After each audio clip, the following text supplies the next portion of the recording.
개체 유지의 특성부터 살펴보도록 하겠습니다. 첫 번째, 세포로 구성되어 있다입니다.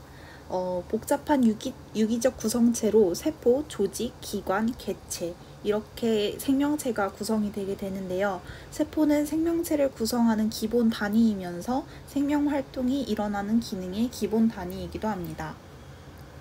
대표적으로 단세포동물과 다세포동물이 있는데요. 단세포동물은 아메바, 집신벌레 등, 다세포동물은 동물과 식물 등이 존재합니다.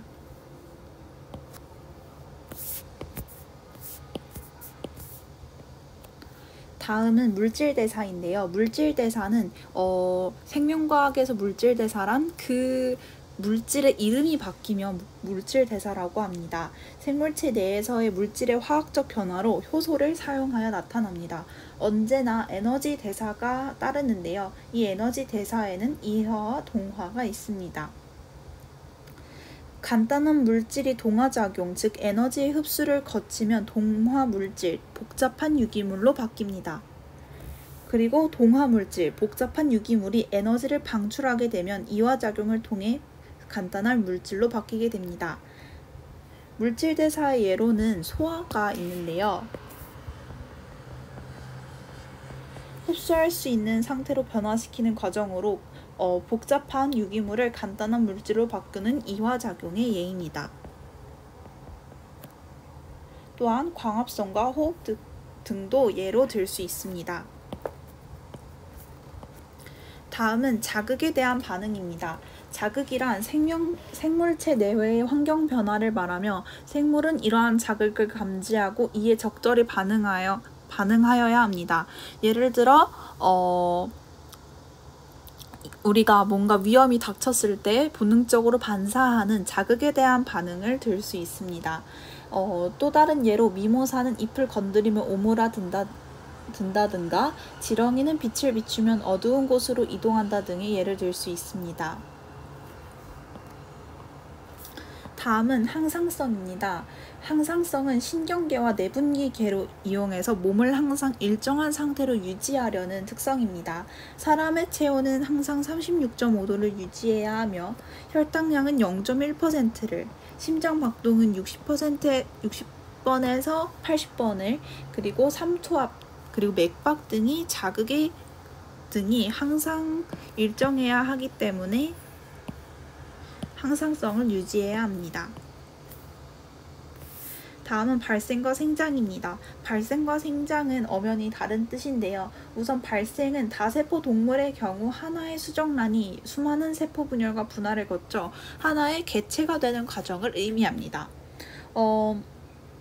발생은 알이 애벌레가 되고 애벌레가 번데기가 되고 번데기가 성충, 즉 나비가 되는 일련의 과정을 말하는 게 발생이지만 생장은 이미 완성되어 있는 하나의 개체가 우리가 키가 커지거나 몸무게가 늘듯이 세포수가 증가하는 과정을 발생과 생장이라고 합니다. 발생과 생장 과정에서 유전자는 복제를 거쳐 체세포 분열을 하기 때문에 모든 세포는 동일한 유전자를 가지게 됩니다.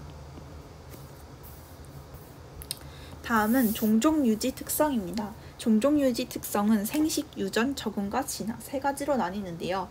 우선 생식은 자신과 닮은 자손을 남기기 위한 현상이나 노력을 의미합니다. 우리가 흔히 말하는 번식 또는 증식을 의미합니다. 단세포 동물은 세포 분열이 즉 곧 생식이며 무성생식도 있는데 무성생식은 분열법, 출하법, 영양생식 등으로 구성되고 유성생식은 인간이나 강아지, 동물처럼 수정을 통해 아이가 태어나는 것을 유성생식이라고 말을 합니다. 유전은 어버이의 형질이 다음 세대에게 전달되는 것을 의미합니다. 부모의 아빠의 정자와 엄마의 난자가 만나 하나의 개체를 형성하는 때에 부모에게 있는 유전자가 아이에게 가게 되는데요. 이때 부모의 특성과 아이의 특성이 유사성을 띠는 경우가 많습니다. 이를 유전이라고 하는 겁니다. 예를 들어 정록 생명은 성열성 유전이기 때문에 어머니가 생명이며 아들도 생명인 것을 알 수 있습니다. 적응과 진화는 적응과 진화에서 적응은 생물이 알맞게 몸의 구조와 형태, 습성 등을 변화시키는 현상입니다. 우리가 예를 들어 여기 도시에서 살다가 아마존에 떨어졌을 때 그 환경에 맞춰서 우리가 적응해 나가고 그 환경에 맞춰서 살아가는 것을 적응이라고 말을 하는 겁니다. 진화는 생물이 환경 변화에 동안 오랫동안 적응하면서 여러 형질의 변화가 나타나 새로운 종으로 분화되는 것입니다.